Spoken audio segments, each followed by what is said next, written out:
The devastating defeat of the legions at Teutoburg would be etched into the Roman psyche and haunt their nightmares for centuries to come. When people spoke of the Varian disaster, they did so with venomous words, cursing the barbarians who had wrought such a tragedy upon them. For the Romans, such a humiliating affront could not go unpunished. The empire lived and died by its martial reputation. It would have its vengeance. Today, let us embark on the campaigns to avenge Varus and his legions. You too can march through the lands of Germania with the documentary Aerial Odyssey Germany from Above, available for streaming now through our sponsor Magellan TV. It provides a fantastic overview of the rich landscape of the north, which shaped the Germanic tribes and bedeviled the Roman invaders for centuries. Nature and history videos like this are added weekly to Magellan TV, which already has a collection of over 3,000 videos to choose from among the categories of history, science, nature, space, and more. You can watch Germany from Above, or any documentary that catches your interest, by clicking the link in the description below, or going to try.magellantv.com/invicta.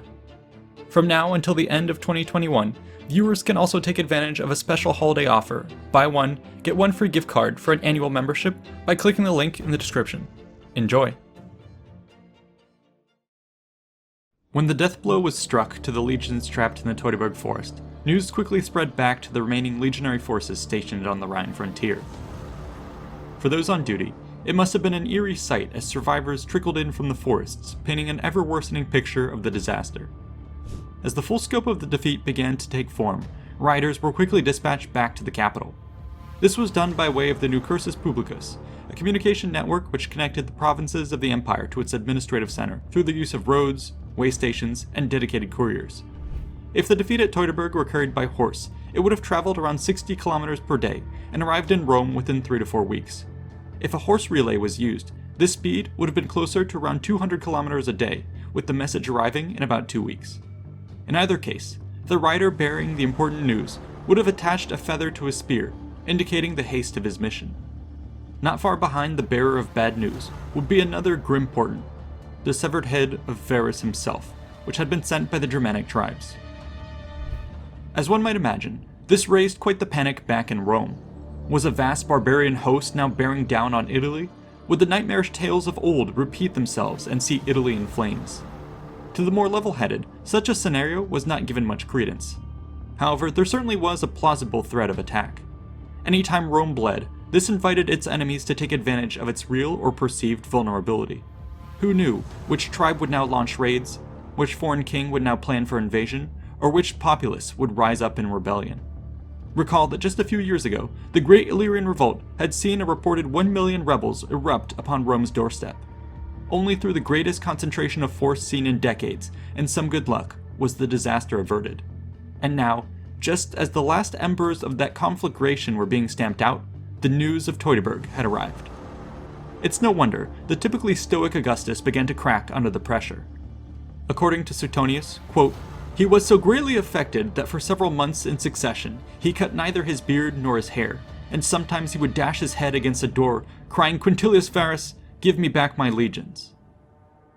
As for taking immediate action, it seems that the empire's first order of business was to assume a defensive posture in anticipation of the next body blow. Augustus set up watches throughout Rome, extended the tenures of the provincial governors, and began to mobilize his forces. Meanwhile, along the Rhine, General Lucius Nonius Aspranus, none other than the nephew of Varus, immediately repositioned his 2 legions, the 1st Germanica and the 5th Aladi, to secure the fortresses leading to Gaul. In Germania, Arminius was busy plotting his next move with the Germanic tribes. They knew they had stunned Rome for a brief moment and must do something with the precious time at hand. It appears that they immediately went about wiping out the remaining Roman presence east of the Rhine. Settlements were cleansed, outposts seized, and fortresses stormed. All but one garrison, the fort of Aliso, fell. Here the Germanic waves crashed upon the defenders but failed to dislodge them, taking heavy casualties in the process. For now, the tribes retreated to a safe distance and opted to starve out the Romans. Yet during a stormy night, the defenders actually managed to flee to the Rhine, leaving the last imperial holding in Germania to be plundered. When the tribes next attempted to move against Gaul, however, they found themselves blocked by the reformed Roman defenses. no significant invasion was attempted, as it became clear that Rome was beginning to regain its footing. Better to retreat for now and prepare for the harsh days of warfare ahead. Unfortunately, such a shift in momentum undermined their cause. In the run-up to Teutoburg, the tribes had found unity of purpose as they all strove towards a common goal.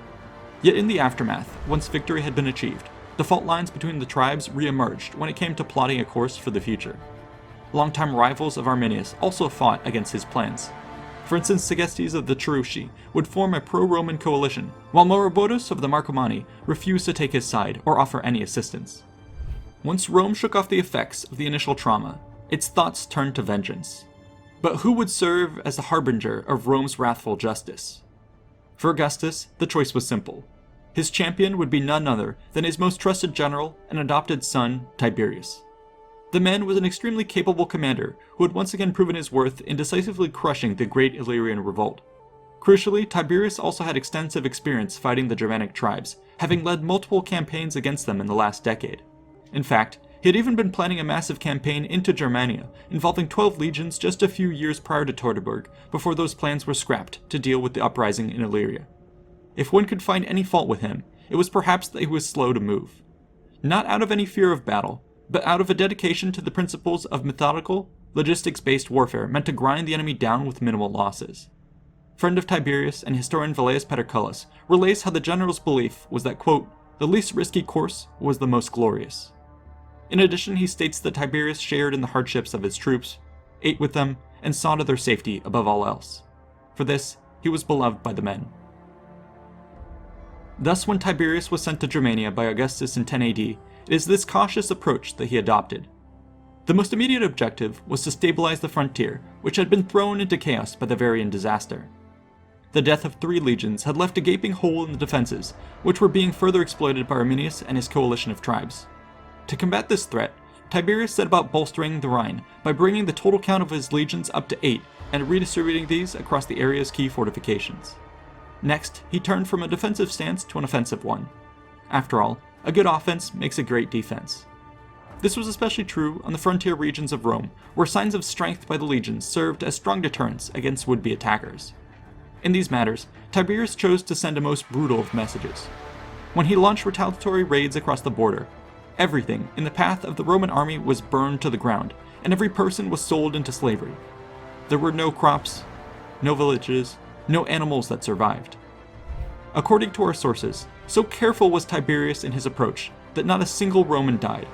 This was total war at its essence. However, to many, the careful, often glacial pace of this butcher's work was not quick or flashy enough, and some ancient historians deride the efforts of Tiberius. Sure, some Germanic blood had been spilled, but the murderers of the legions remained unpunished after 2 long years. Yet it should be clear that this work was absolutely necessary as a first step to lay the foundation for future vengeance. Unfortunately for Tiberius, he would not be the one to taste the fruit of his toil, and was recalled by the emperor in 12 AD. The reason for this early departure was that the 73-year-old Augustus was in declining health. The emperor wished to have his 55-year-old heir Tiberius by his side to better manage the affairs of the empire and make preparations for a smooth transfer of power should the worst come to pass. Upon his return, Tiberius would celebrate a glorious triumph. This served to reassure the Roman people that Teutoburg had been nothing more than a one-off event, with fortune now returning to the side of the legions. It also helped reinforce the idea that Tiberius was a competent leader who could be trusted to take over the reins of the empire when the time came. Indeed, this careful politicking proved to be the right move, as Augustus would soon die in 14 AD, a month before his 76th birthday. Tiberius was now emperor. As ruler of the vast Roman lands which stretch from the Atlantic Ocean to the Red Sea, Tiberius could spare little time personally handling matters in Germania. This task would be left to one of his most brilliant and capable proteges, a 29-year-old by the name of Germanicus. The name was an honorific title that had been granted to his father, but which, as we shall see, would prove more than suited for the accomplishments of his heir. The young Germanicus was an important figure at the time. He was married to the granddaughter of Emperor Augustus and had effectively been made next in line to the imperial throne. As such, he was entrusted with significant administrative and military duties under the careful supervision of Tiberius. Germanicus served as the elder commander's right-hand man during both the Great Illyrian Revolt of 6 to 9 AD and the ensuing Germanic campaigns of 10 to 12 AD, In these matters, he distinguished himself as a charismatic general who would feature prominently in the ensuing triumphal parades, but always in the shadow of Tiberius. Thus, when Germanicus was granted Imperium to lead the campaigns of vengeance into Germania, he eagerly set off to seek the limelight that had so long eluded him. Unfortunately for the young commander, his mission would get off to a rocky start. In the few short years between Tiberius leaving for Rome and Germanicus assuming direct command, the legions had grown restive from the toils of the frontier. This was further exacerbated by the excessive abuses of their officers, which created a vicious cycle of resentment. When news of the emperor's death reached the frontier, the 4 legions of the Lower Rhine rose into open mutiny out of fear that their grievances would never be addressed. These amounted to the following list of demands. 1. Their promised bonuses must be paid. 2. Their base salary must be increased. And 3. Their service length must be decreased from 20 to 16 years. For several months, Germanicus and the commanders along the Rhine were caught up in a series of negotiations with the mutineers. Eventually, it was agreed that the troops would be paid their bonuses and have their salaries adjusted. This would be generously paid out of the pockets of Germanicus himself. In addition, those who had served at least 16 years would remain in service, but be exempted from military tasks, with the exception of battle itself. This seems to have satisfied the legions, who at one point even offered to make Germanicus emperor. The young man wisely sidestepped this traitorous act, and instead decided to take on the mantle of imperator by leading them on a fresh campaign to refocus the Roman armies and to restore their cohesion as a fighting force. At this point, however, it was late in the campaigning season, and not much of substance could be accomplished. Nonetheless, Germanicus opted to make the most of the small window by launching a punitive raid on the Marsi people with utmost brutality. His armies marched across the land, burning and slaughtering whole villages as they went. Showing not an inch of mercy, Germanicus even launched an assault against the tribes in the dead of night during a religious festival. The surprise absolutely wiped out the target, leaving all to be massacred or sold into slavery, with not a single Roman killed. To add insult to injury, the lands of the Marsi were put to the torch, and their sacred shrines despoiled.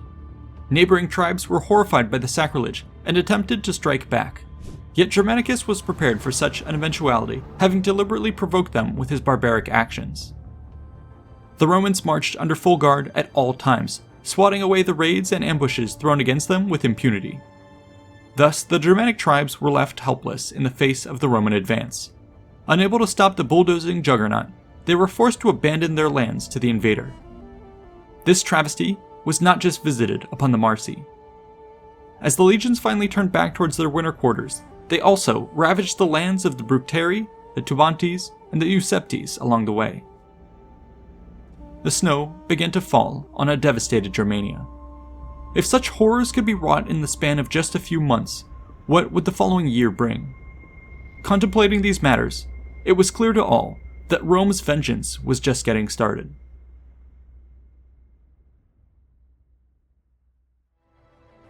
Following the cold winter of 14 AD, the northern lands of Germania began to look just a bit brighter with the thawing of spring. Unfortunately, the same could not be said for the future prospects of the tribes beyond the Rhine. The afterglow of their victory at Teutoburg had begun to wane in the face of Rome's vengeful wrath. In just a few years, the legions had carved a brutal swath through the frontier territories, burning, enslaving, massacring all in their path. But that was just the warm-up act. Rome now had its eyes on far greater prey: vengeance against Arminius and the perpetrators of the Varian disaster. The 30-year-old commander Germanicus had spent the winter months planning his next moves. This involved processing the huge number of reports from the field generated by his patrols, scouts, spies, and informants. These in turn would have been synthesized by the general and his advisors into a strategy for the campaigning season of 15 AD. Ultimately, it appears that they recognized the difficulty of taking on a united Germanic confederation. Thus, their overall strategy would revolve around dismantling that alliance in a piecemeal fashion. This would primarily be achieved by unleashing a series of lightning strikes to eliminate each tribal element one by one. The opening move saw the 8 Roman legions split into 2 army groups. The first group would be placed under the command of Aulus Caecina Severus. His role would be to launch a diversionary attack towards Arminius and the Cherushi tribes with 4 legions, 5,000 auxiliaries, and some hastily raised levies. Meanwhile, Germanicus would take the remaining 4 legions and roughly 10,000 auxiliaries to go after the true target of the offensive, the Chatti. This was a powerful Germanic people that Tacitus describes as follows, quote, "Hardy frames, close-knit limbs, fierce countenances, and a peculiarly vigorous courage mark the tribe. For Germans, they have much intelligence and sagacity. They promote their picked men to power, and obey those whom they promote. They keep their ranks, note their opportunities, check their impulses, portion out the day, entrench themselves by night, regard fortune as doubtful, valor as an unfailing resource, and what is most unusual and only given to systemic discipline, they rely more on the general than on the army. Their whole strength is in their infantry, which in addition to its arms is laden with iron tools and provisions. While other tribes you see going to battle, the Chatti go to campaign." It would seem by this description, they were a fierce opponent well worth knocking out of the fight early on. In a head-on contest, this would have been a tall order. However, the meticulous planning by Rome's commanders combined with their feint against the Cherusci yielded a distinct advantage. According to our sources, Germanicus executed a rapid march into their lands, outpacing his own engineers who were slowly building out a network of roads and bridges.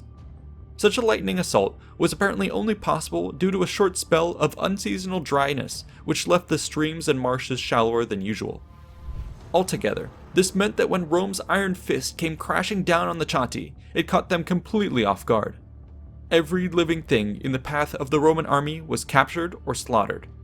When the tribe attempted diplomacy, their envoys were either ignored or outright killed. Utter chaos fell upon the region as the invaders ravaged the land. Some tribesmen attempted to hold their ground at the fortified capital of Matium. Yet even this proud bastion fell and was burned to the ground. Who was not chained or slain ran for their lives into the forests. Germanicus next marched towards the Rhine, ravaging this country on his way. The Cherusci, meanwhile, had heard of the attack and attempted to come to the rescue. However, they had been successfully delayed by Caecina, who had marched tauntingly around their lands, demanding their attention. His job accomplished, the Roman subordinate now also pulled back to the frontier. On his way, the neighboring Marsi rose to meet the legions. In response, Caecina forced them into an open battle and utterly crushed the tribe. In short order, he accepted the absolute surrender of their commander and completed the return journey to the Rhine. The legions now regrouped. Their Blitz had been an incredible success. The Chatti, once a mighty and powerful tribe, had been utterly and completely destroyed, while the Marsi and the Cherusci had been cowed. Phase 1 of the 1580 strategy had been achieved, and it was only May. The long summer months of the campaigning season lay ahead. There was much to be done. After a brief moment of respite, the legions were on the move again. Phase 2 of their plans involved driving a wedge between the tribal groups, which by now must have been reconsidering their options in the face of Rome's vengeful wrath. The crack that Germanicus hoped to widen existed in the form of the pro-Roman faction of Segestes. He was a Cherusci chieftain who had butted heads with Arminius in the past, and who had even attempted to warn Varus of the betrayal at Teutoburg. Since the uprising, the faction of Segestes had existed in a tentative state of coexistence with the neighboring anti-Roman groups. More recently, however, the two had come to blows, as Arminius cracked down on dissent within the ranks and Germanic forces actually besieged the renegade chieftain. The Romans saw this as a perfect opportunity to show the tribes that anyone who sided with them would receive the full protection of the legions. There was also a more personal motive for this rescue mission. Segestes actually harbored Thusnelda, his own daughter and the pregnant wife of Arminius. Seizing her would allow Germanicus to deal a deep, personal blow to the enemy commander and provide leverage against an otherwise intractable foe. Thus, the legions executed a rapid march to save their ally. A battle was held before the fort of Segestes, which ultimately ended in a Roman victory. With the siege lifted, Germanicus now beat a hasty retreat with his valuable refugees before the enemy could retaliate. Segestes and the pro-Roman allies were given a place of refuge, while Thusnelda was sent all the way to Ravenna back in Italy. She is generally lauded by Roman authors as being a fiercely brave woman whose spirit would never be conquered despite her captivity. The rescue/hostage-taking operation earned Germanicus the honor of being acclaimed imperator and filled the Roman world with cheers. However, it also served as a rallying cry for the Germanic tribes, many of whom now joined the cause of Arminius, who was driven into a frenzy. But Germanicus was not one to leave his enemies with any room to breathe, and now launched a new wave of attacks for the summer of 15 AD. In an absolutely massive campaign, Germanicus chose to split his forces into 3 major army groups, whose goal was to obliterate another major ally of Arminius, the Bructeri. Caecina and Lucius Stertinius led 2 prongs of the attack by land from the south, while Germanicus led an amphibious assault from the north. The carefully choreographed pincer move completely overwhelmed the enemy. All along the river Ems, the lands were devastated, and the barbarians driven to flight. Stertinius' army group gave chase as the enemy attempted to burn their own possessions in a scorched earth retreat. But after catching and slaughtering them to a man, the legionaries stumbled on an unexpected prize, the eagle of the 19th Legion, one of the 3 that had been lost at Teutoburg. The reclamation of this prize was an immense boost to the morale of the legions, who rejoiced in its long-awaited return. Perhaps as a result of this discovery, Germanicus decided it was finally time to lead a victorious Roman army back to the site of its previous defeat. Thus, after completing mopping up operations against the Bructeri, Germanicus consolidated the 3 army groups and marched them east to the Teutoburg Forest. The gravity of the situation was not lost to those who marched in the footsteps of their doomed colleagues. Tacitus describes the episode with muted tones of shock, giving voice to the hushed scene as survivors of the battle gave a grisly tour of its 6-year-old remnants.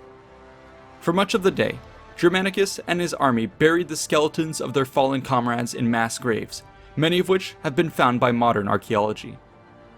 The action was frowned upon by some in Rome, who believed that the ghastly sights would demoralize the army. Germanicus, however, ensured that the consecration of the dead would drive home one single purpose among the living: vengeance. Vengeance against the man who had been responsible for this. The legions vowed that they would be bearing the corpse of Arminius next. Almost immediately, the entire Roman force decamped and marched against their Germanic warlord. Their renewed fury must have been felt by Arminius, who retreated before them. However, he did so quite deliberately, waving a red flag before the enraged bull of the legions and leading them ever deeper into the pathless tracts of the forest. Eventually, the ground gave way to a clearing, at the end of which the Germanic tribes awaited. The Romans eagerly formed ranks and advanced against them, only to see the enemy once again march off into the woods. Germanicus had had enough and launched his cavalry to nip at their heels. If these could delay the rearguard long enough, his heavy infantry might be able to close the distance and finally bring them to battle. However, as these approached, vast numbers of tribesmen emerged from concealed positions and set upon them. Many of the riders were slain in a hail of slingstones, arrows, and javelins, while the remainder broke into a panicked retreat. As they thundered back across the plain, the fleeing cavalry disrupted the infantry cohorts which had been following them and infected these with panic. Arminius now surged forward, eager to devour this detachment of the Roman army as it struggled to retreat over marshy ground. Disaster was only avoided by the arrival of Germanicus and the bulk of the army. At this point, the 2 commanders must have locked eyes across the field in a tense moment of mutual respect. Should either of them give the command to attack, thousands would die. Ultimately, however, Arminius decided to back down. The Roman army was ready and alert now, and posed too great of a threat to attack head-on. However, there was only so long that the legions could keep up the pursuit. They were weeks away from their bases on the Rhine, and winter was fast approaching. Soon, the legions would have to turn their back on Arminius and head home. Sure, they could cast glances over their shoulders, but it's in the moments when their guard was down that Arminius, the master ambusher, would strike with a dagger to the back. Germanicus was wary of this danger and marched his unified army back to the Ems River, where they had previously destroyed the Bructeri. Here, he felt a little bit more comfortable and split the army. Germanicus would embark his men on the ships that had been used in the initial assault and return home via the northern route. Alongside them would ride his cavalry for mutual support. Stertinius would linger briefly to receive the surrender of some Germanic tribes, while Caecina moved swiftly south with 4 legions and the bulk of the remaining troops. This army group would return by way of the Long Bridges. As the name implies, it was a series of narrow causeways and bridges which cut through an area of particularly marshy terrain. Such a route was an obvious strategic risk, but at the same time provided the quickest way home, Thus, Caecina decided to mitigate the window of attack by marching his men forwards with all haste. However, they could ultimately only advance as fast as the baggage animals. Arminius, meanwhile, had been keeping an eye on the splintering Roman forces and decided that now was his chance to strike. He rallied the tribes in pursuit of Caecina, shadowing the force and delaying their advance. At the same time, advance units were sent ahead to outpace both armies and take up positions along the wooded hills flanking the entrance to the long bridges. When the Romans finally reached the valley and saw the raised causeway stretching into the distance, they must have sighed with relief. However, their hopes would soon be dashed when scouts reported that the long bridges were in a poor state of disrepair. Apparently, entire sections of the decades-old infrastructure project had collapsed, washed away, or even been sabotaged. In light of this news, Caecina was left with a difficult choice. He could pack his bags and attempt to go the long way around. However, doing so would mean marching into the jaws of the ever-swelling ranks of their Germanic host behind him and whatever devious ambushes Arminius had concocted along the avenues of escape. Alternatively, Caecina could stick with the devil of a situation he knew here and commit to the crossing. After all, the Romans were master engineers who were more than capable of making the necessary repairs to reach safety. All they needed was time. The seasoned commander thus built a camp and split his forces in two, one to carry out construction and a second to establish a perimeter of defense. This would be a life or death last stand. Looking on, Arminius must have been pleased by the sight of the 4 legions trapped against the marshes. Their eagle standards would make fine additions to his collection. Ever since they had taken the offensive, the legions had dealt a punishing string of blows to the Germanic tribes. Entire villages and towns had been wiped out, with pillaging, burning, and mass slaughter creating a wasteland beyond the Rhine. The campaigns at the end of 15 AD in particular had seen a massive assault by the legions which had pushed Arminius deep into the forests of the east. However, with winter approaching, the Romans had finally been forced to relent and were now receding like a tide back to their bases on the frontier. This critical moment opened a window of opportunity for Arminius. At the long bridges, he had managed to trap 4 legions upon their retreat against the marshes and once again made ready to repeat his master stroke of Teutoburg Forest. The tribes had suffered long enough at the hands of the invader. Here, they would make the Romans pay. Here, they would renew the hope of victory.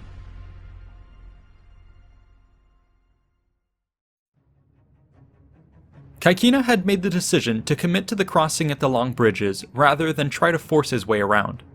This meant dividing his forces in 2, one for repairs and one for defense. They began immediately. Screening forces fanned out to secure the perimeter, while lignatories collected building materials, cohorts dug trenches, and engineering squads planned construction works. The Germanic tribes, meanwhile, occupied the high ground above and were similarly active. They set up their own positions in the hills, sent out raiding parties to harass the enemy, and began their own counter-engineering works to divert nearby streams towards the Romans to further flood their positions. That first day was an incredible sight of frenzied activity. Like a pair of disturbed anthills, the opposing armies swarmed over the area to complete their missions while thwarting that of the enemy. In these contests, the Romans had the advantage of experience and technical expertise. However, the tribes had the advantage of the terrain, their knowledge of the area, and their vast numbers. The legionary work crews were forced to trudge through wet and muddy conditions under a near constant barrage of slingstones and light javelins. What few Roman fortifications managed to go up became magnets for such attacks, which whittled away the defenders with incessant harassment. The legionaries which attempted to strike back were said to be heavily encumbered by the mud, barely able to advance or throw their pila. Thankfully, the fearless generalship of Caecina managed to see them through to nightfall. They were alive, but had little to show for it. Much of their progress had been undone by the attacks or the unexpected flooding that had been unleashed by the barbarians. Food supplies were dropping, the wounded or dying were piling up, and morale was on the verge of collapse. Meanwhile, on the dry ground above, they could see the warm fires of the barbarian tribes and hear the raucous laughter of an enemy in high spirits. Tomorrow's prospects were grim. Caecina knew that inaction and complacency would breed despair in the situation. They needed some ray of hope to cling to fight for. He therefore called a meeting of the senior leadership and consulted with the engineers on what could be done. They decided that it would be possible to begin marching across the partially completed bridge works. While this would not get them back home, it would at least represent some forward progress and should greatly reduce the enemy's ability to strike at them. The orders were passed down through the chain of command, yet even he was not assured of its success. Tacitus writes that night, Caecina was haunted by a nightmare where he had seen General Varus rising out of the swamps, covered in blood, extending his hand and beckoning to him. Such an ill omen was not to be shared with the men, lest they lose all hope. He must trust in the plan. At dawn, the legions marched out. They assembled into a massive square formation with the baggage train at its center and a legion on each side. The advance across the long bridges was painfully slow. The heavier baggage carts and cavalry forces carefully moved across the groaning causeway, while the lighter infantry and auxiliaries waded through the marshes on the flanks. Arminius and the tribes watched like some famished bird of prey. Patient, they merely sent forth harassing units to delay the rear guard, while keeping the bulk of their troops at the ready. The Romans were maintaining a tight perimeter, and their discipline was holding out. But this would not last forever. As the legions moved forward into the marshes, their supply train, aptly called the impedimenta, became bogged down. Seeing this, the square was forced to slow and come to a halt. As the sun rose higher in the sky and the hours of the day ticked by, it seems that the soldiers had enough of merely watching their military slaves struggling to keep the mules and wagons moving. They therefore began to abandon their positions as guards to help things move along. The tidy order of the defensive square broke apart. It was this exact moment of weakness that Arminius had been waiting for. He now ordered the assault. Massed waves of tribal forces ran screaming down the hills and crashed upon the disoriented Roman rear. The attack proved devastating. Arminius himself led a picked force of men that cut through the legions and their animals, heading for the soft innards of the baggage train, which held the supplies, the wounded, the officer corps, and the eagles. As he advanced, the chieftain is reported to have called out that this was Varus and his legions, trapped once again in their ancient doom. Indeed, the situation was quickly spiraling into a disaster. The Roman force was holding together by a mere thread. Most of its units abandoned the long bridges, fighting their way back towards the more defensible dry land from which they had come. The integrity of the defensive square was thus entirely gone, leaving Caecina dangerously exposed.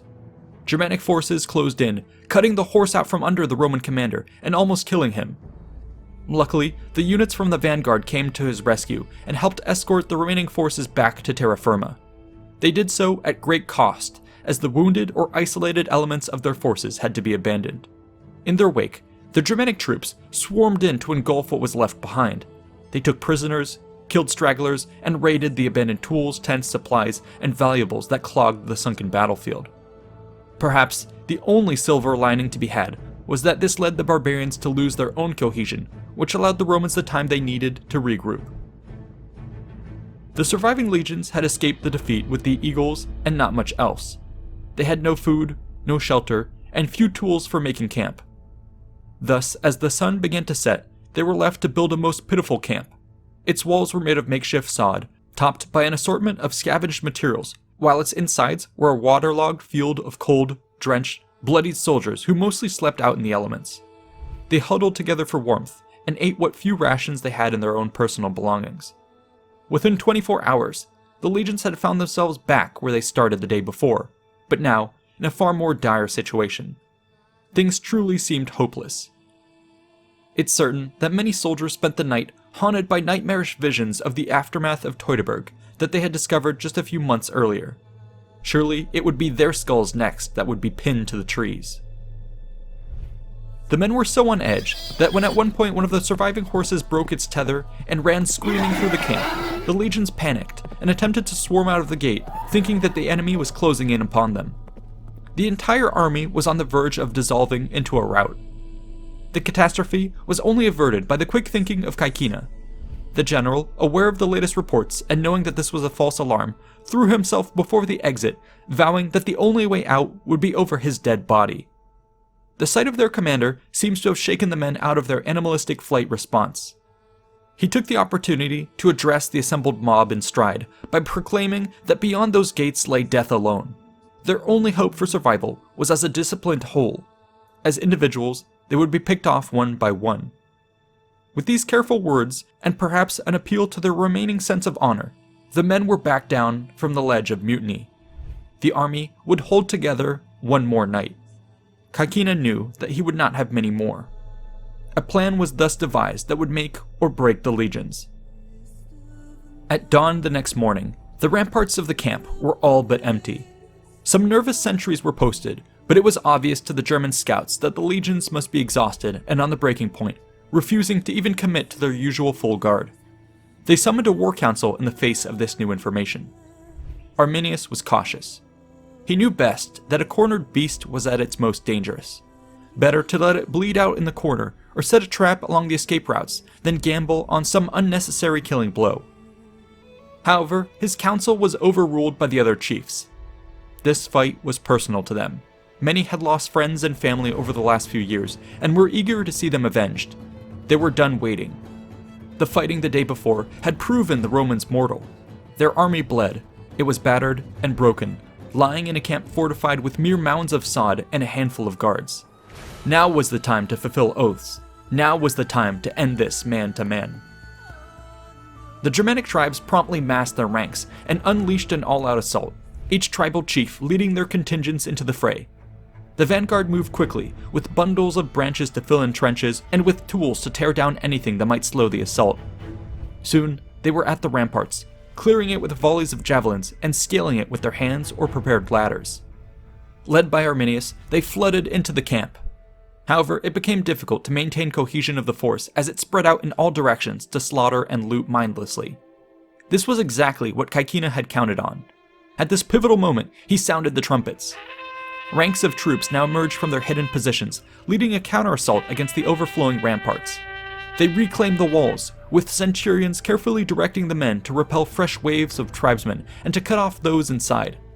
At the same time, all surviving Roman horsemen rode out from the rear of the camp to strike at the Germanic horde from the flank beyond the wall.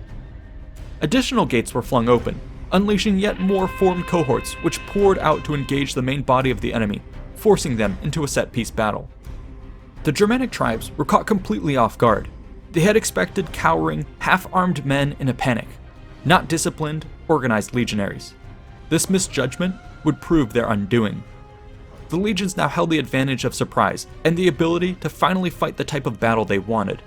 It was said that the Romans yelled out to the enemy, "None of your trees here, none of your swamps, just a fair field and fair gods." Channeling pent-up frustration and a fear of what might happen should they fail, the legions delivered a brutal, merciless counterpunch. The fighting would continue until the sun had set. Many Germanic chieftains were injured or killed, and Arminius only barely managed to escape.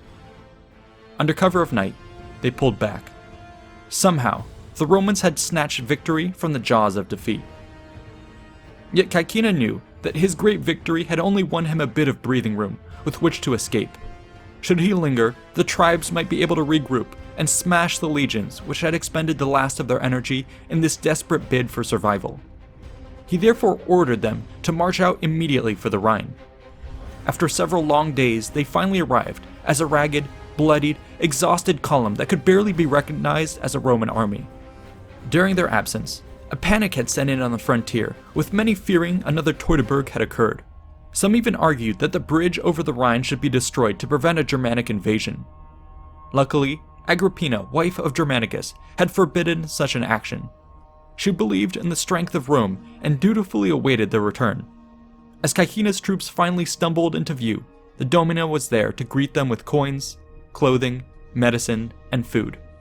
They had survived. Germanicus, meanwhile, had been making his own return home along the northern coast. As his fleet approached a tricky patch of sea, 2 legions were disembarked and marched alongside the ships to facilitate the crossing.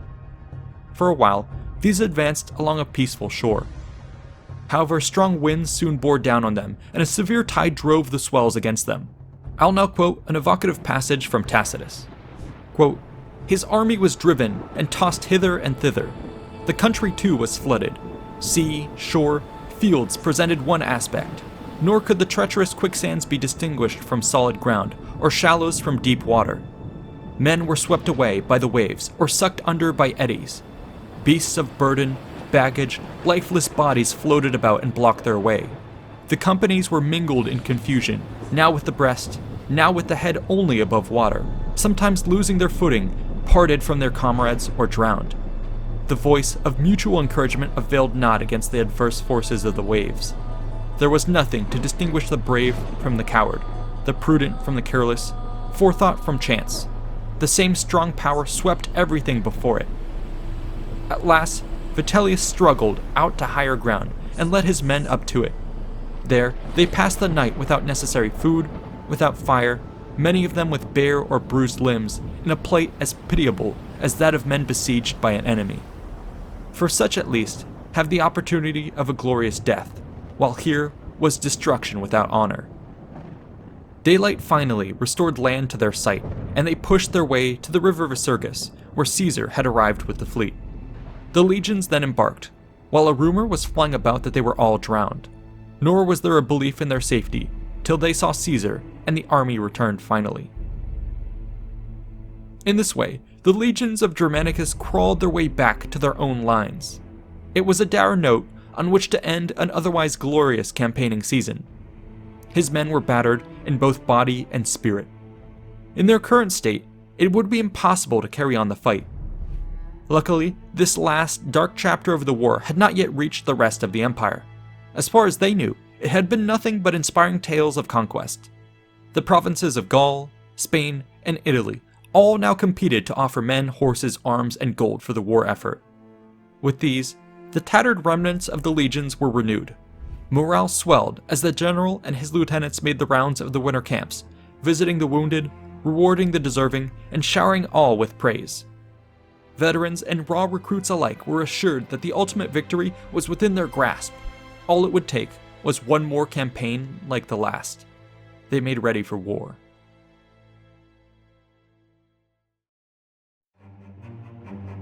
The campaigning season of 15 AD had begun with the Roman armies plunging deep into Germanic lands, bringing the enemy to the precipice of defeat. Yet the final death blow could not be struck, as the invaders were forced to turn back with the coming of winter. It is now, with northern chill and barbarian steel striking at their backs, that a series of catastrophic blows would be dealt to the Romans in the matter of just a few weeks. Drowned in the storm waves or slaughtered in the bogs, the Romans were brought to within an inch of being wiped out, virtually erasing everything they had fought for. Only cunning generalship, luck, and sheer desperation would see any of them limp back home alive. To those battered survivors, the prospects of carrying on such a Pyrrhic war must have seemed impossible. However, the Empire had heard of their glorious exploits and now rose to support them with fresh waves of supplies and troops. Thus refreshed, Germanicus would now prepare to lead the legions on one last Herculean campaign to finish the job in Germania.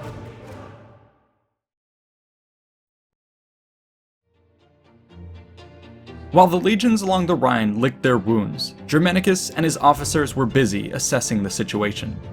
Their messages calling for support from the nearby provinces were met with overwhelming responses, and now the quartermasters had their hands full receiving the vast quantities of goods making their way to the front lines. Over the winter, many of these would be stockpiled in large depots and prepared for transport. Meanwhile, the troops were also in a state of recovery. Rested, fed, and bandaged up, they no longer feared for their lives. Thanks to celebrations, the disbursement of spoils, and award ceremonies led by Germanicus, they even began to feel like champions once more. Good old imperial propaganda and their own fierce sense of competition ensured that many troopers now clamored for a fight. The Germanic tribes to the east were similarly building their forces. However, they would not be able to do so as quickly. Many of their coalition had been horribly wounded in the last campaigns. Those who were not dead or dying struggled merely to survive in a land that had seen its towns sacked, its fields burned, and its herds stolen.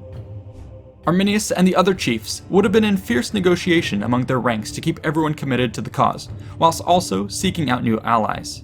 Thankfully, their near wins at the end of the 15 AD campaign made for a useful rallying cry to fan the flames of the resistance. Thus, as the months crept closer towards the start of the 16 AD campaigning season, both sides were geared up for one final climactic fight. As had occurred in the last few years, it would be the invading Romans who set the pace for the deadly dance that followed. This time though, special considerations had to be made. After all, Germanicus had at his disposal over a quarter of Rome's legionary might, all concentrated in one place, which was too large to move as a single doom stack. Thus, he resolved to undertake a two-pronged assault, the main arm of which would consist of an amphibious assault along the North Sea. To this end, shipwrights and laborers had spent all winter building a massive armada of warships and transport vessels, which Tacitus states numbered over 1,000. Archaeology further backs this claim with evidence of an enormous section of the forest along the Rhine having been felled during this period. This fleet would be key for establishing not just the initial beachhead, but also the vital supply lines to keep the Roman war machine running. Its needs were titanic. Germanicus commanded an estimated 50,000 soldiers, with many more support units, pack animals, and camp followers, all requiring supplies. Basically, the equivalent of feeding a sizable city. By some estimates, this would have called for 165,000 pounds of grain a day. Strategically, moving this much material overland would have courted disaster, given the ease with which Germanic armies could raid and cut off such supply lines. Thus, it would be the very life-giving rivers of Germania that would serve as the arteries into which the Roman invasion force would be injected. While the ships were being constructed, Germanicus sent one of his lieutenants to once again engage the battered Chatti. These had not yet recovered from the previous year's beatdown, and the Romans had no pity in their hearts. The invaders swiftly took the Chatti out of the war for a second year in a row, only being slightly delayed by bad weather. Tacitus dismisses the move as pointless, considering that there really wasn't anything that they could loot. But the army group took the wife of the war chief hostage, ensuring that his spirit was as crippled as those of his people, most of whom lay dead in the silent forests. Germanicus himself then marched out with a different army unit, about 6 legions strong, to relieve the siege of a Roman fort that was still on the German side of the Rhine. When the besiegers heard that a full Roman army was bearing down on them, they melted away into the woods before the relief army had arrived. Germanicus, having accomplished his goal without any bloodshed, decided to take the initiative. After all, he was already across the Rhine with no apparent resistance. Why not push the advantage? Thus, while the amphibious invasion with their 1,000 ships got underway along the northern seas, the legions immediately set to work building infrastructure for the overland assault force. Starting from the position of the relief fort, they now built a defensive network of walls, towers, and bridges back to the Rhine. As they did so, elements of the northern fleet began to push their way upstream through the waterways of Germania. These were quickly able to link up with Germanicus. Now, transports bearing fresh supplies and troops refreshed the legions. For the individual troopers, hard at work with the Delabra, this must have been a huge sigh of relief. The dark forests and murky bogs that had haunted them the previous year were now being felled and filled. Meanwhile, watchtowers, patrols, and scouting parties confirmed that there was no enemy in sight. All nearby communities either fled or bent the knee. The army brimmed with confidence. When one tribe, the Angrivarian, attempted to buck its Roman overlords, Germanicus immediately sent men to put it down. Tacitus, ever the Roman historian, condenses this activity into a single chilling sentence. Quote, "He sent Stertinius there with the cavalry and light infantry, so that their betrayal would be punished with fire and blood." Everything was going according to plan. However, the Germanic tribes would not go down so easily. They had realized the futility of holding the western banks of the Weser, and were rallying their forces on the eastern side, saving their full strength for now. Watching, waiting. As the Romans advanced their works to the Weser River and prepared to cross, the Carusi and their allies moved to intercept them. With Arminius at their head, they arrayed for battle. This tense standoff would finally be broken when the leaders of both sides rode to the river in a preliminary engagement of diplomacy. The river divided not just bitter enemies, but families. Arminius, the Romano-German traitor, stood opposite his brother Flaus, who had chosen to remain loyal to the invaders and had the scars to prove it. In a scene straight out of a Hollywood movie, the two would come face to face. Tacitus sets the scene for us. Quote, "That brother Flaus by name, was serving in the army, a conspicuous figure both from his loyalty and from the loss of an eye through a wound received during Tiberius' term of command some few years before. Leave was granted, and Stertinius took him down to the river. Walking forward, he was greeted by Arminius, who, dismissing his own escort, demanded that the archers posted along our side of the stream should also be withdrawn. When these had retired, he asked his brother whence the disfigurement of his face. On being told the place and battle, he inquired what reward he had received. Flaus mentioned his increased pay, the chain of medals, the crown, and other military decorations. Arminius scoffed at the cheap rewards of servitude. They now began to argue from their opposite points of view. Flaus insisted on Roman greatness, the power of the Caesar, the heavy penalties for the vanquished, the mercy always waiting for him who submitted himself. Even Arminius' wife and child were not treated as enemies. His brother meanwhile urged the sacred call of their country, their ancestral liberty, the gods of their German hearths, and their mother, who prayed with himself, that Flaus would not choose the title of renegade and traitor to his people, to the kindred of his wife, to the whole of his race in fact, before that of their liberator. From this point, they drifted little by little into recriminations, and not even the intervening river would have prevented a duel had not Stertinius run up and laid a restraining hand on Flaus, who enraged was shouting for his weapons and his horse. On the other side, Arminius was visible, shouting threats and challenging his brother to single combat. He kept interjecting insults in Latin, as he had service in the Roman camp as a captain of native auxiliaries. While the exact words of this verbal joust were likely manufactured by authors and should not be taken at face value, they do reveal some truths about the Roman perspective. Based on the arguments made by Flaus, we see imperial propaganda at work. This was not a war against the Germanic people. No, the quarrel was merely against the traitorous elements in their ranks. The Romans were merciful and generous masters, ready to greet any who laid down their arms as friends and allies. Of course, the brutality of the previous years would certainly beg to differ, but this was the game being played. After all, there were still many Germanic auxiliaries serving in the Roman military at this time, and imperial commanders clearly found some success in winning others to their cause with words, if not by steel. By trotting out the loyal, Germanic warrior Flaus, perhaps they might further induce others to give up the resistance before battle was held. Whatever the case though, it seems that the bulk of the Germanic tribes remained undeterred and formed a formidable battle line across the plain on the eastern banks of the Weser. Seeing this, Germanicus spared little time on further propaganda games. He immediately dispatched scouts to find a way across. When a ford was located downriver, a large cavalry detachment under Stertinius was sent to ride out and establish a surprise flank against the Germans. Meanwhile, his primus pulus, a man named Emilius, was sent with another detachment of cavalry to find a ford upriver, forming a classic pincer maneuver. Germanicus anticipated that the enemy would move to counter these forces. Thus, when he observed the enemy's center begin to reform, he now ordered a charge straight through the center where the river current was at its fiercest. Taking up the charge would be the elite Batavian cavalry, famed for their bravery and strength. The gamble here appears to have been to use the assault to fix the enemy in place and buy time for the flanking forces, and, if luck would have it, perhaps even rout the tribes entirely. However, Arminius was ever the clever commander. He sent troops to intercept the cavalry on the sides while ordering his own forces in the center to undertake a feigned flight. This succeeded in drawing the Batavians into a clearing surrounded by woods, at which point an ambush was sprung that sealed them in. The elite auxiliaries were now forced to fight on all sides. They only managed to hang on due to their high levels of discipline and excellent gear.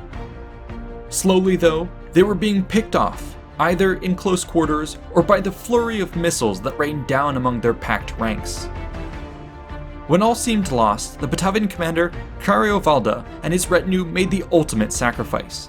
They suicidally plunged straight into the jaws of the Germanic line, whilst ordering their brethren to punch through the back. Thankfully, their daring escape was facilitated by the arrival of Roman cavalry from the wings who had come to the rescue. This ragtag group of survivors now pulled back to the Weser. First blood had gone to Arminius. However, the action was not a complete disaster. in the chaos, Germanicus had actually managed to make an uncontested crossing with the legions. Most of these immediately set to work constructing a camp to secure this strategic victory. Meanwhile, others dispersed to form a protective screen while several units prepared to join the fray. Yet by this point, Germanicus could see that things were quickly falling apart, and there was no need feeding yet more men into the bloody fields ahead. After all, who knew what other traps had been set by his wily opponent? Therefore, the Roman commander called a retreat, settled down for the night, and made ready to tend to the survivors as they trickled in. Once more, Germanicus and his officers huddled in a tent to plan their next moves. As they did so, they made sure to read all the latest reports coming in from the units of the exploratores and the speculatores who acted as the eyes and ears of the army. Luckily, fortune would smile upon them. Apparently, a deserter from the German camp had turned traitor, bringing with him the secrets of the enemy.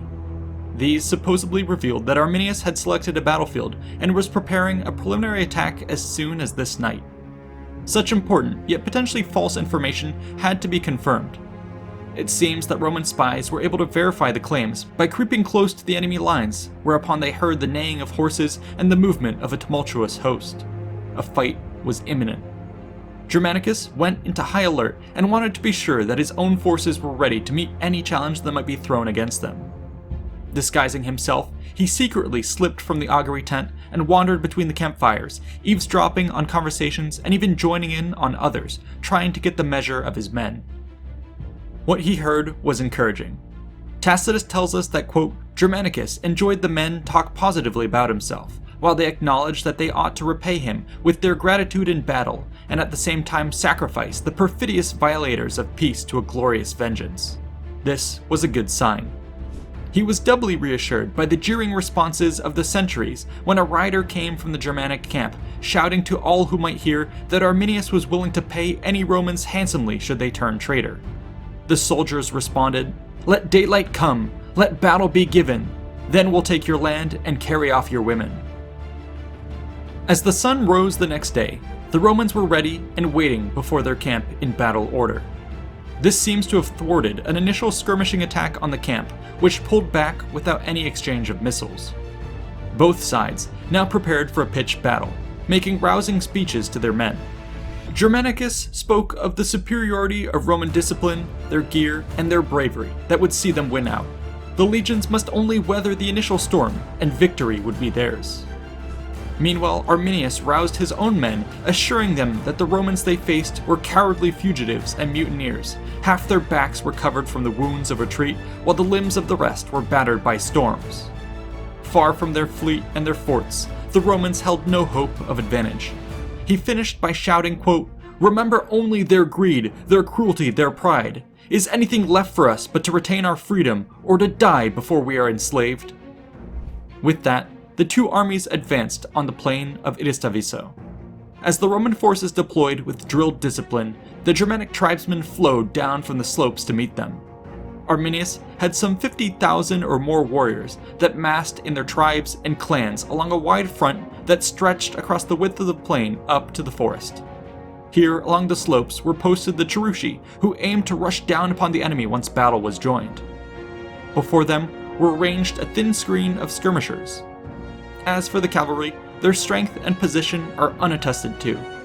Perhaps they are left out from our records because of their low numbers, with protection of the flanks being yielded to the infantry and the terrain.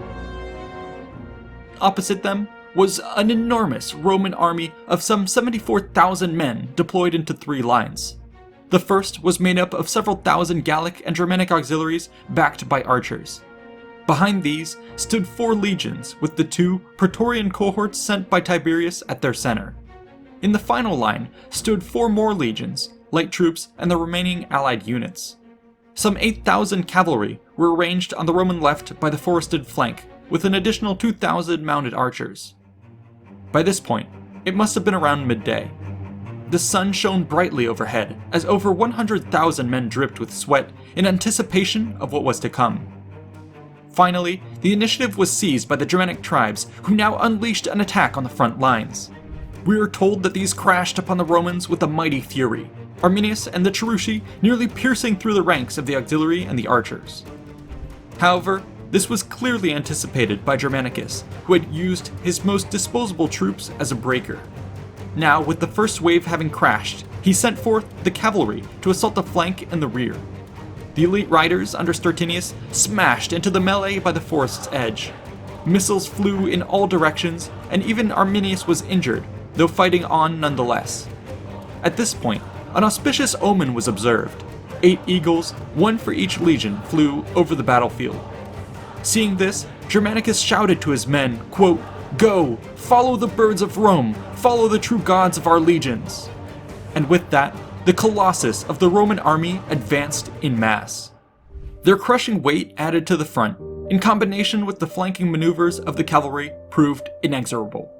All discipline broke down within the German army. Those at the front tried to flee from the grim Roman tide, while those who had been held in reserve charged into the fray. This swirling of desperate men only added further to the chaotic disintegration of the tribal battle lines.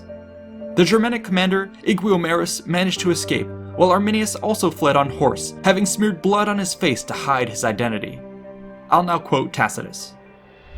"The rest were cut down in every direction. Many, in attempting to swim across the Visurgis, were overwhelmed under a storm of missiles, or by the force of the current, or by the rush of fugitives and the falling in of the banks. Some, in their ignominious flight, climbed the tops of trees, and as they were hiding themselves in the boughs, archers were brought up, and they were shot for sport. Others were dashed to the ground by the felling of the trees. It was a great victory, and without bloodshed to us. From morning to nightfall, the enemy was slaughtered, and 10 miles were covered with arms and dead bodies." For the Romans, this was a most glorious victory that surely wiped clean the disgrace of Teutoburg. After all, littered among the fields were the arms of many who had perpetrated that dreadful act. These would now be dedicated to the emperor with the construction of a massive trophy. It was a brutal monument, an uprooted tree adorned with the gear of the vanquished. Shields, spears, swords, and chainmail hanging from every branch and crowned with helmets. But even this was not enough to convey the enormity of the victory. Around its base, the legionaries then constructed a mound with yet more heaps of trophies taken from the fallen. Finally, nailed to the grisly trunk would be plaques with the names of the defeated tribes. Surely, the surviving Germans would cower at this most formidable of displays. Yet they did not. Instead, Arminius and the tribes found themselves burning with anger at this most egregious affront to their honor. They now made ready for one last attempt at victory. However, the Germanic chieftains realized that this could not be achieved in a pitched battle. Their greatest and final hope was to recreate what they had achieved at Teutoburg 7 long years ago.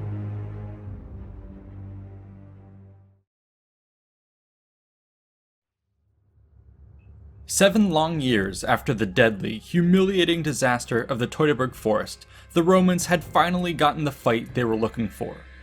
A straight-up, face-to-face match on a fair field before fair gods. In this bloody contest, both sides had traded heavy blows, but it was the Germanic tribes which ultimately took the fall. Yet even still, they were not knocked out and would not tap out. As the Romans cheered, the coalition of Arminius summoned the last of their strength for one final stand. This would be the climax of the Germanic Wars.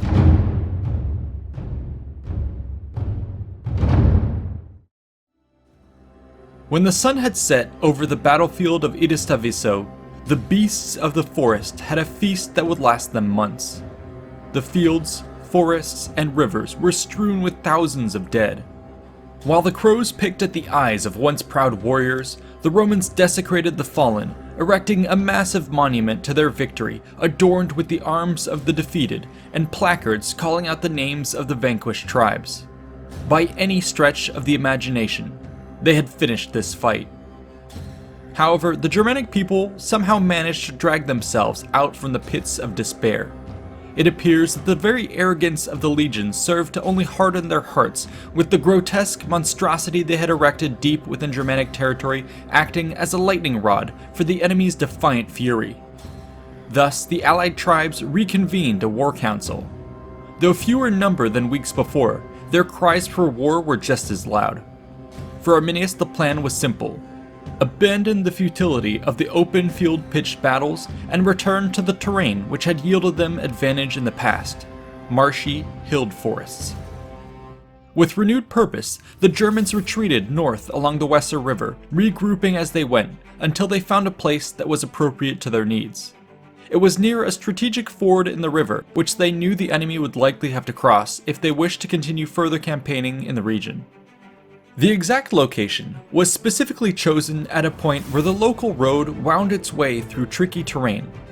Tacitus describes it as follows, quote, "At last they fixed on a position pent in between a stream and the forests, with a narrow waterlogged plain in the center. The forests too were encircled by a deep swamp, except on one side where the Angrivarian had raised a broad earthen barrier to mark the boundary between themselves and the Carusi." There is some contention from historians about whether or not this Angrivarian Wall was a pre-existing fortification, given the dubious utility of its short span in comparison to the shared 50-kilometer border between the tribes. Yet perhaps it had seen some limited use over the years owing to its strategic position. Either way though, it appears that now Arminius would have ordered it to be fortified. The Angrivarian must have been more than happy to lend their labor in this regard, as it was their lands which had been greeted with fire and blood at the beginning of the year and which now stood threatened. As the walls went up, their Germanic battle plan became clear. Force the Romans to come to them across the bog and palisade, hold the flanks using the terrain, and once the moment is right, unleash an ambush on committed troops, rounding them with nowhere to go. Unfortunately, such schemes were quite evident to the Roman scouts who had shadowed the Germanic force. These exploratores kept close tabs on the construction works and the numbers of the tribes which were amassing. This was all communicated back to Germanicus. The commander had at his disposal more cavalry than the enemy and could have easily chosen to steer clear of the obvious choke point, raiding the enemy rear lines until they were forced to abandon the position. However, he smelled blood in the water and saw the concentration of enemy forces as a unique opportunity to end things once and for all. No marsh or wall could stop the Roman juggernaut, no matter the casualties incurred. This was the way. Germanic scouts soon reported that the Romans were coming. Arminius and his men quickly finished the last of their works and braced themselves for the impending fight. The bulk of these forces were likely arrayed across the width of the wall, with substantial numbers of cavalry, light troops, and reserve warbands occupying the heights on the eastern flank. The Romans meanwhile approached in four main groups. The first consisted of 4 legions under the command of Tiberius. These would be the bull that charged straight at the wall in a full-on frontal assault meant to occupy the enemy. The second, composed of the Praetorian cohorts and commanded by Germanicus himself, would advance at their side, seeking out another breaching point once fighting was underway. The third included all of the Roman slingers, archers, bolt throwers, stone throwers, and catapults, and was meant to provide close fire support. The last group consisted of the 4 remaining legions and the cavalry, which were to be held in reserve. The battlefield, after all, was extremely restricted, and these men were no use clogging up the center. Instead, they would serve as a fresh wave to be committed as necessary for the attack, or to cover a retreat. Battle must have begun with the twang of the Roman artillery teams firing at extreme range. Under the best conditions, this could reach targets at some 500 meters. The first volleys likely fell far from their mark, giving the Germans some comfort in their defenses and perhaps inviting the bravest among them to clamber atop the barricades to jeer at the enemy. However, the following barrages would have quickly been calibrated, crunching into the woodworks and perhaps impaling the most exposed of the defenders. Josephus would later write of the sickening impact such projectiles could have on the human body, reportedly sending heads and limbs flying across the battlefield. Next came the 4 legions of the assault force. Those of the left advanced through the worst of the marshy ground, breaking up and slowing their formation, while those on the right advanced more quickly. As these both approached the earthworks, trumpets were sounded for the charge. However, they were met by an eruption of shouts from the battlements and a torrent of projectiles which had been stockpiled for the occasion. These barrages and the high ground blows of the defenders wreaked havoc on the lines. Here and there, brave centurions with knots of soldiers broke through, but by and large, they struggled to crest the fortifications. Germanicus apparently realized the dangers of pressing on and ordered the legions to pull back momentarily. That he was seemingly able to do so from such a committed position speaks volumes of the discipline of the Roman army. Now, with a bit of breathing room, the ranged units could be brought even closer and safely fire upon the enemy. Tacitus states, quote, "Spears were hurled from the engines, and the more conspicuous were the defenders of the position, the more the wounds with which they were driven from it." Thus suppressed, the outnumbered and outgunned defenders could do little more than hunker in place. This now allowed the Roman infantry to recommence their assault up the center, while Germanicus led the Praetorians up the right flank. These elites quickly overwhelmed the fortifications in that sector before plunging into the wooded heights in an attempt to root out and envelop the enemy. All across the front, the battle raged fiercely as the tribes committed everything they had to holding the line. Not an inch of blood-soaked ground would be given without a fight. For the Romans, the stubborn resolve of the defenders sorely disappointed those who had expected a swift repeat of Idistaviso. By comparison, this was a battle that would see the Romans plunged into the meat grinder. Germanicus himself was even forced to commit to the fighting in the front lines to shore up the morale of the assault. Arminius, meanwhile, still wounded from the prior battle, was unable to get as close to the action, but nonetheless urged on the defenders. Tacitus describes the situation, saying that both sides in that place had hope only in their bravery, salvation only in victory. Yet as morning turned to afternoon and the sun began to set, the Germanic tribes still stood strong. This was deeply troubling to the Roman commander. It would be impossible to fight at night, and if the enemy still held the fortifications, then they would be in a perfect position to sally out and destroy the legions, who might very well panic should victory continue to elude them. He therefore sent an urgent message back to the legions in the rear for them to begin the construction of a camp. Was this really happening? Was Germanicus truly about to be bled out into a draw? Would the rest of Germania rise up in the aftermath? Would they wipe out the entirety of the Roman presence east of the Rhine? Would this be a Teutoburg 2.0? These dark thoughts began to infiltrate the minds of the Romans. Finally, however, as a result of some unrecorded incident, a crack finally formed in the Germanic dam. All at once it broke, the legions now bursting through the exhausted lines of the defenders as an unstoppable tide. All before it were swept aside, and the last of the Germanic tribes now fled en masse. Some pursuit was given by the cavalry, but this reportedly yielded little result. The bulk of the Roman army was in no state to follow and pulled back to their new camp. The next day, these claimed dominion over the battlefield, collecting their dead while despoiling those of the enemy. Once again, Germanicus used these spoils to erect another massive trophy. This one was adorned with the following inscription, quote, "The army of Tiberius Caesar, after thoroughly conquering the nations between the Rhine and the Elbe, has dedicated this monument to Mars, Jupiter, and Augustus." Eager to keep up the pressure, Germanicus next sent Stertinius with a picked force to crush the nearby tribe of the Angrivari for the second time this year. However, on this occasion, the tribesmen showed none of their usual resistance. They knelt immediately, and, as Tacitus smugly comments, quote, "As suppliants, by refusing nothing, they obtained a full pardon." It seems that likewise all tribes west of the Weser quickly followed suit, while many to its east began similar talks. Arminius, however, and several key chiefs of the resistance fled beyond the clutches of Rome rather than submit. Yet with all this, by now the strain of Rome's logistics was becoming increasingly noticeable. Much of the army was therefore marched back to the Ems to rejoin the fleet. Huge numbers of troops and supplies were boarded and began to sail downstream, while those who could not fit followed closely along the banks. This must have been a journey of extremely high spirits. Unfortunately, however, once the ships made their way across the North Sea, disaster befell them. Once again, another massive storm crashed upon the fleet. Those not dashed upon the shores were cast in all directions. some reportedly being washed as far away as the shores of Britain, while others were stranded on distant islands where they starved to death. Tacitus records that Germanicus held himself responsible for this awful ruin and would have killed himself in the sea had his comrades not restrained him. Rumors of the fleet and army being destroyed spread like wildfire across Germania. Somehow, once again, the lands were tempted by the hope of victory. This was not something the Romans could allow.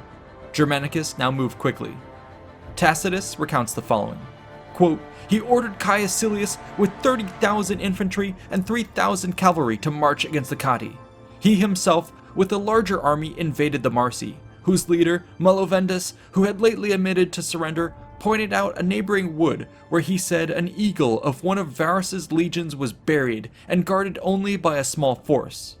Immediately, troops were dispatched to draw the enemy from this position by appearing in his front, others to hem in his rear and open the ground. Fortune favored both.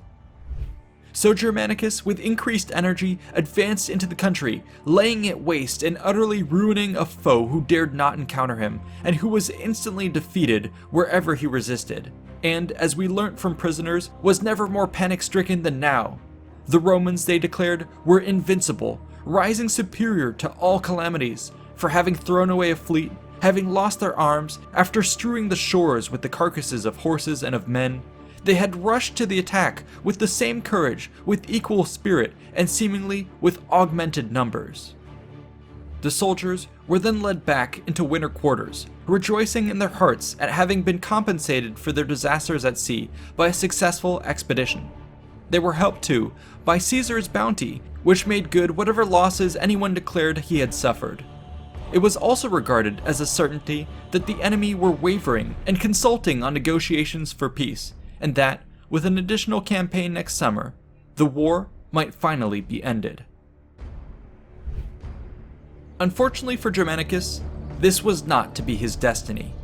While he had been gallivanting through the forests, his adopted father Tiberius had read incoming reports with increasing alarm. The emperor himself had been one of Rome's preeminent generals with a personal connection to the soldiers. After all, he had made a name for himself leading careful, logistical campaigns that minimized losses. In contrast, the campaigns of Germanicus were aggressively bloody affairs that left a trail of dead from both sides in their wake. What was even more egregious to Tiberius was that on many occasions, such as at the Angrivarian Wall, these losses could have easily been mitigated with just a pinch of caution. Would Germanicus be willing to sacrifice yet more legions in service of his own victories? This could not be allowed to stand. An angry and perhaps jealous Tiberius thus chose to recall Germanicus from the front.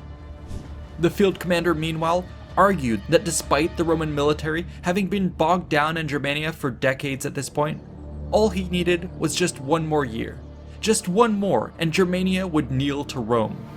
Tiberius, however, responded in his letter that, quote, enough of this success, enough disaster. The battles have been huge and favorable for Germanicus, but he should not forget those grievous and shocking losses by wind and waves. I myself, when I was sent into Germany 9 times by the divine Augustus, achieved more through diplomacy than through strength alone. Thus the Sugambri were brought into submission. Thus the Suebi and their king Maroboduus were forced into peace. With regards to the Carusi and the other rebellious people, since Rome has taken her vengeance, let them be abandoned to their own internal squabbling. This letter would prove to be a pivotal moment in the history of Roman-German relations. As we shall see in our final episode to follow, it would have a huge impact on the ultimate fate of Germania, of Germanicus, and of Arminius. The dark stain of Teutoburg had left quite the mark on the military record of Rome. Remembered today as a great disaster, at the time its sting was even more acutely felt. However, as we have seen in this series, there was almost no lengths to which the Empire would not go to seek vengeance. But it wasn't just a matter of getting even. In the eyes of Rome, the scales of justice could only be balanced with a pile of Germanic corpses so large that it would eclipse that of the sons of Mars. Thus, For 7 years, the blood feud across the Rhine was waged with unrelenting fury. Battles were won, villages were burned, and eagles were recovered. Yet barbarian steel and northern storms proved a formidable foe, exacting a heavy toll of attrition on the Romans. Thus, when the back of the Germanic resistance was broken following the Battle of the Angrivarian Wall, the emperor deigned that the war machine had been sated. A line was now drawn in the sand by the imperial throne, separating both Arminius and Germanicus, who otherwise would have eagerly dueled until the end of time. Today, let us conclude our series by examining each of their eventual fates.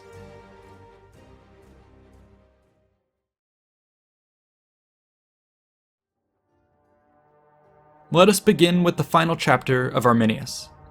His career is quite well documented for a Romano-German chieftain, which is a great testament to the scale of his accomplishments. Unfortunately, however, this primarily revolves around his dealings with Rome.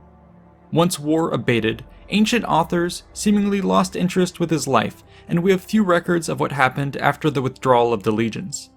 Nonetheless, we shall endeavor to piece together a story.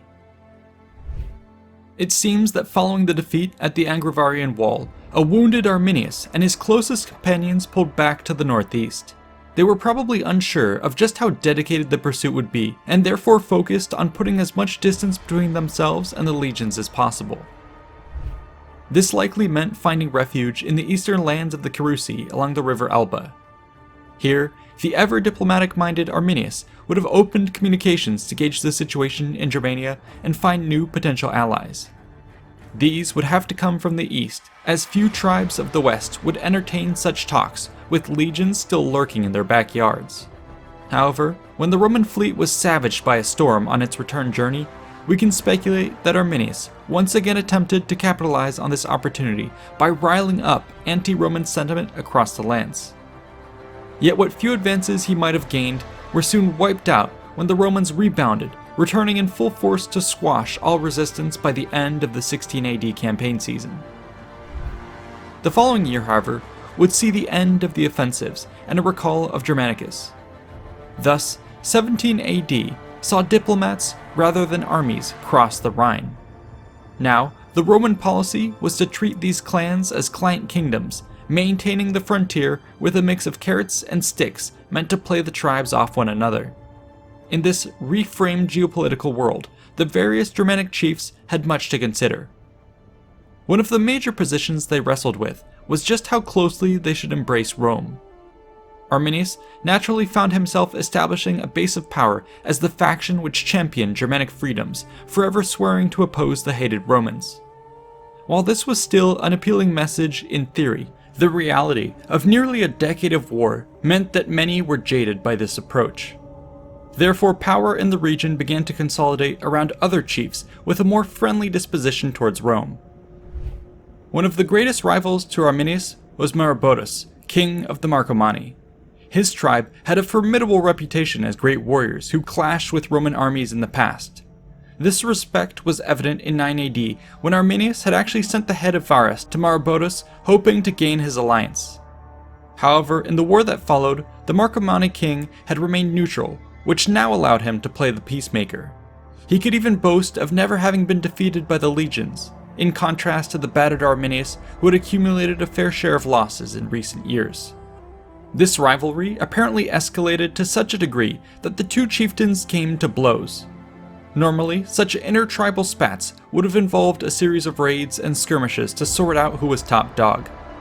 However, owing to the severity of their animosity, and perhaps the degree to which the recent years had militarized the Germanic peoples, this war quickly escalated into a major conflict, the two sides apparently meeting in a climactic pitched battle. Unfortunately, details are frustratingly scarce, with our main source Tacitus depicting the battle in more symbolic terms as a clash of ideals. Arminius was the freedom fighter, striving for a united German people and trying to excise the cancer of Roman sycophants. Maroboduus, on the other hand, touted his great strength and his ability to coexist with Rome. While Arminius fought for ancient glories and freedom, Maroboduus fought to increase the size and influence of his own kingdom. As for the fighting itself, Tacitus mentions only that it was hard fought. We have no other sources or archaeological findings to go on, and so must imagine a battle fought in the traditional Germanic fashion. Perhaps, though, Arminius may have borrowed a trick or two from his time spent fighting with and against the Romans. Whatever the source of advantage, it ultimately made him the victor of the field. In the aftermath, Maurobodus was forced to retreat into the hilly forests of Bohemia. Here, he would prove just as elusive as Arminius had been to the Romans in the years prior, and managed to outlast his pursuer. The following year, though, Maurobodus would be challenged by a younger nobleman and forced into exile. He would then flee to Rome, and eventually be held in captive in Ravenna. Arminius meanwhile returned to his own tribe. Here he continued to plot a way to unite the disparate tribes.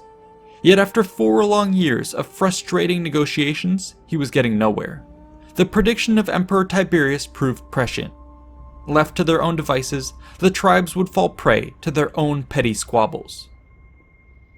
This was of course facilitated by the favors and gold which passed over the Rhine to ensure that no single chieftain grew too powerful. Eventually, this yielded an opportunity for Rome to finally rid themselves of Arminius without having to expend a single drop of blood. A chieftain of the Chatti had sent a letter to Tiberius, apparently offering to kill the most wanted man in the empire if poison were sent. The letter was read aloud in the Senate, and according to Tacitus, quote, the reply was that it was not by secret treachery, but openly and by arms that the people of Rome avenged themselves of their enemies. A noble answer, by which Tiberius sought to liken himself to the generals of old who had forbidden and even denounced the poisoning of King Pyrrhus. At least that's how the story gets reported. In reality, it's hard to know just how much truth there was to this deliberate grandstanding. Who knows just what schemes were being wrought by the spy masters of Rome?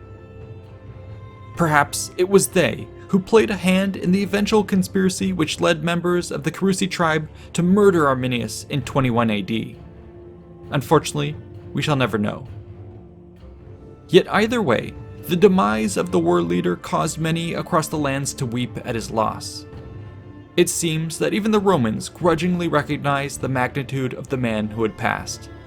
Tacitus leaves the following eulogy, quote, assuredly he was the deliverer of Germany, one too who had defied Rome not in her early rise as other kings and generals, but in the height of her empire's glory, had fought indecisive battles, yet in war remained unconquered.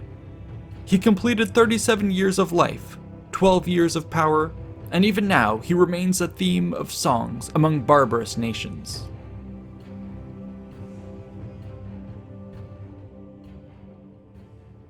Germanicus, meanwhile, was also the subject of much praise among his people. In true Roman fashion, this would take the form of the ultimate honor, a triumph. Such celebrations had been quite common during the Republic, representing the pinnacle of success for any general. However, in the era of Augustus, full triumphs had become a rarity, as the emperor was wary of allowing any potential rivals to shine too brightly. Yet they still had their place in the realm of imperial propaganda. The grant by Tiberius of a full triumph for Germanicus, for example, was a clear signal to all that the returning general was to be recognized as the successor to the throne. In addition, the hosting of a triumph was an excellent way to boost public support of the regime. Everyone loved a good parade, especially those that made them feel like masters of the world, and which were followed by days of feasting. This one in particular was an event that none would miss, as it was a chance for all to partake in the Avenging of Varus. Thus, on May 26, 17 AD, Germanicus kicked off his triumph to raucous applause. In true superstar fashion, he rode in on a 2-wheeled chariot pulled by 4 horses, splendidly adorned in purple and gold, his face painted red. A laurel crown was held above his head by a slave, who would gently murmur in his ear as the procession continued, reminding him that he was still mortal. Behind the general was his wife and 5 children, in a chariot of their own.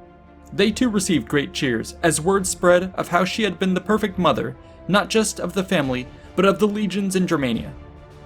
Behind these marched the legions, who had fought through the forests and swamps of Germania. 50,000 veterans in their polished armor, playing rousing marching songs and loudly belting ribald songs at their general's expense. Behind them would be the mountains of loot that had been stolen from the German people.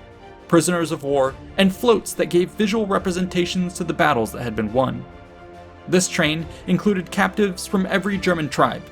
Conspicuous among them was Thusnelda, the wife of Arminius, and their young son, who had served as a stand-in for the yet uncaptured Germanic chieftain. This procession wound its way through the streets of Rome, ultimately ending at the temple of Jupiter Optimus Maximus, where Germanicus would ceremonially sacrifice a white cow to the god, symbolically beginning a festival that would last for days. When these celebrations had finally abated, it was time for the hero of Rome's next assignment. Having mastered the northern border, he would now be sent east. In recent years, this area had been of increasing importance to the empire, owing to its great wealth and resource production. However, since the Civil War, it had fallen into disarray. It would now be up to Germanicus to bring order to the provinces and kingdoms of the region. Once again, this was a clear sign meant to reinforce his status as the right hand of the emperor and heir apparent. This was formally communicated by granting Germanicus Imperius Maius, literally the greatest power, to do as he saw fit. On the way to his new post, Germanicus would make the most of the transit voyage. He first stopped in Greece, visiting the famed cities of philosophers and mythical heroes. One of these stops was Nicopolis, a name which might not necessarily be recognizable to modern ears. To the Romans, though, Nicopolis was the best sort of tourist town. The city, whose name literally means victory town, was dedicated to Augustus's victory at Actium. It included several parks and museums dedicated to the battle, with various monuments, statues, and memorabilia. They even had a display of the types of ships that had been at the battle, which were maintained at anchor and ranged from the smallest monoremes to the hulking decaremes. Games and celebrations known as the Actian Games were held there annually. Germanicus even visited the actual site of the battle, a true treat for any commander such as himself. From there, he then went to Olympia and joined the Olympic competition for 17 AD. Amazingly, Tacitus doesn't discuss this bit, but some inscriptions survive, including this one from a statue base. It reads as follows, quote, Germanicus Caesar, son of Imperator Tiberius Caesar Augustus, victorious in the Olympic Games with his chariot drawn by 4 fully grown horses. This monument to him was erected by Marcus Antonius Paesanus, for his own patron, Germanicus, to Olympian Zeus. From Olympia, he continued on to Athens, another tourist city that flaunted its architecture, art, and elite schools of oratory and philosophy. Next, he set off across the Aegean to tour the Ionian coast. His ship stopped at several famous cities, such as Halicarnassus and the legendary city of Ilium, better known as Troy. The expedition next ventured into the Black Sea before making a return to Greece. Here, Germanicus apparently consulted the oracle of Apollo at Claros, hoping to catch a glimpse of what the future might hold. According to legend, the prophecy he received contained dark tidings of impending doom. Likely, this would have been remedied by the appropriate sacrifices and offerings to Apollo. Thus sated, Germanicus then continued south across the Aegean and into the Mediterranean, stopping by the island of Rhodes. It was also another great tourist site, with the ruins of the famed Colossus still visible in the harbor. But this stop was also a great attraction to military commanders. The city itself had seen its fair share of sieges, and its navy held a reputation as one of the most formidable forces in the ancient world. Surely, these sailors would have marveled at the stories of Rome's 1,000-ship armada that had sailed to invade Germania, though perhaps that last part about the storms was left off from the story. From there, Germanicus made his way to Armenia, involving himself in dynastic politics and organizing the province of Cappadocia.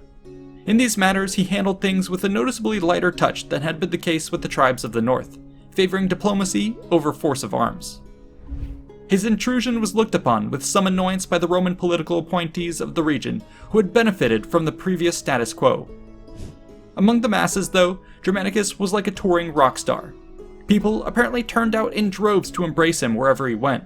His bodyguard supposedly even voiced concerns about the security implications of this sort of exposure. But brushing these concerns aside, Germanicus continued with his tour, wintering in the lands of Syria. After ensuring the stability in Roman Asia, and even meeting with the king of Parthia, he made his way to Egypt, another land of legends. Here, he took a full tour from the legendary tomb of Alexander and the wonders of Alexandria to the pyramids themselves. he gazed upon the creation of the pharaohs, the monuments and the temples of the ancient civilization, and the Nile River that was mother of them all.